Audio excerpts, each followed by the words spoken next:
Hi everybody, I'm back again with another movie review using Hoopla. I chose a film called The Hunter starring Willem Dafoe, another movie that I really didn't know too much about. Actually, I didn't know anything at all about.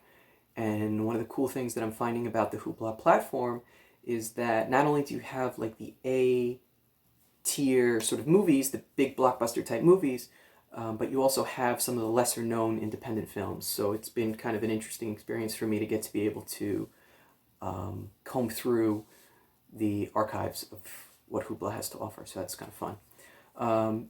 But The Hunter is about a mercenary who's Willem Dafoe's character, and he is given an order to go to Tasmania to hunt what is the last remaining Tasmanian tiger left on Earth. And this is really sort of a treacherous organization that you don't know too much about. They give him this very generic order that he has to go to Tasmania, hunt a tiger, and they're going to extract the tiger's DNA.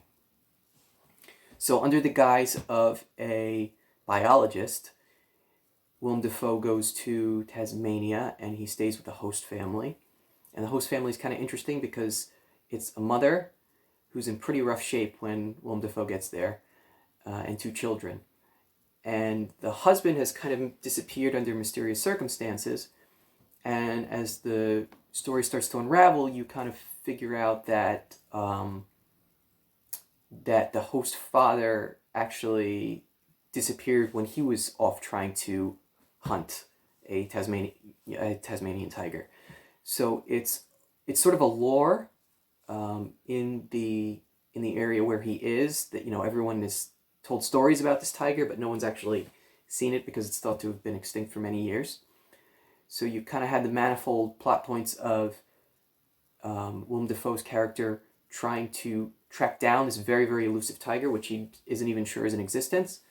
And it's also trying to unravel the strands of the mystery. What happened to this host family's father and husband?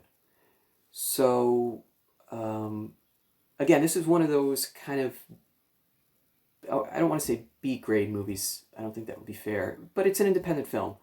And really the only stars are Willem Dafoe and Sam Neill. And Sam Neill doesn't have a tremendously large role.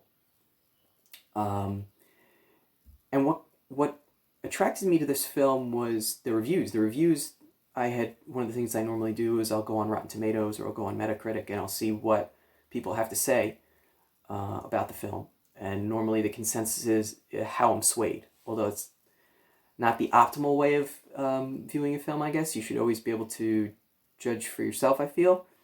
But I saw that the overall reviews were really, really good. And then what I did was I went and I watched the trailer for the film.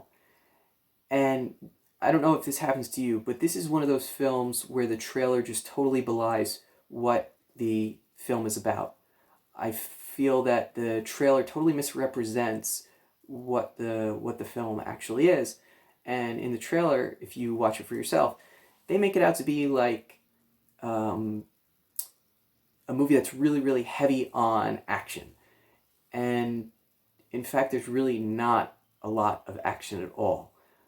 To the point where I found that it was kind of a detriment, because it felt too like it just took too long to get going. So that was kind of a disappointment. And Willem Dafoe is great. He starts off as being this aloof, unsociable hunter. That's all he is. He's there to do a job, and then he's there to collect his money and leave. And as the film kind of progresses, he develops a conscience, not only about, boy, I wonder what I'm really doing. I wonder if I'm doing the right thing. Because he's basically surrounded by people who are not only environmentalists, people that are looking to conserve the rainforest, but he also sees the other side of it where he's kind of accosted pretty early on by like lumberjackers, by people who they feel this biologist is taking away their jobs. Because again, under the guise of a biologist, they think of him as someone that's trying to preserve the forest land. So you kind of have both sides of the coin, and you see that there's this really intellectual development on both sides, that you have one group who's really at risk of losing their jobs and their livelihoods because they can't cut down the trees. And then the host family that he's part of is more akin to the conservationists, where they're kind of cheering that they've been able to get like a 6-month executive order to kind of stop the logging. So it's interesting because you see those two very, very incompatible perspectives from people and how their lives are affected. And it's definitely more of a drama that is more of like a thinking person's drama. Again, the trailer showcases a lot of moments of action, and the majority of the action takes place, I would say, in the last 15 to 20 minutes, and there just isn't a whole lot of action to speak of.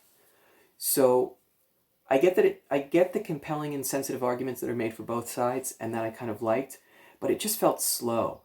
And the majority of the film takes place between Willem Dafoe's character traveling to the forest lands where he's looking for the tiger, because he kind of gets clues as to where he thinks the tiger might be. So he's traveling to these forest lands, and then he's traveling back to stay with his host family, and that sort of furthers the development of how he builds a relationship with this host family. But it feels really tedious at times. And,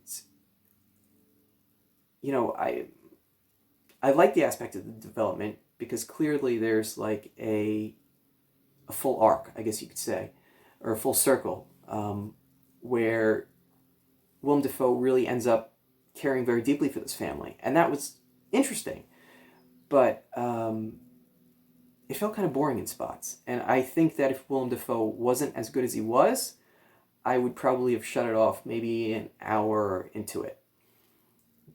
But what I especially liked, because again, I love Willem Dafoe, is you might think of him as this prototypical bad guy, because in a lot of the films he's a villain. But he is, if anyone's seen the Florida Project, you can see that he can sort of play the compelling, sweet character as well, not only the villain type character. So he plays a different role, one that if you're accustomed to seeing Willem Dafoe, it's not like the typical villain.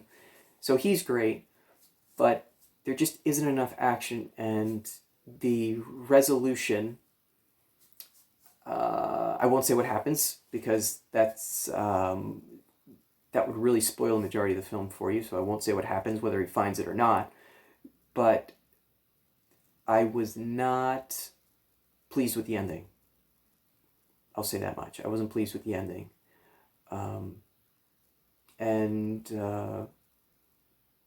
Overall, I don't think I would recommend it.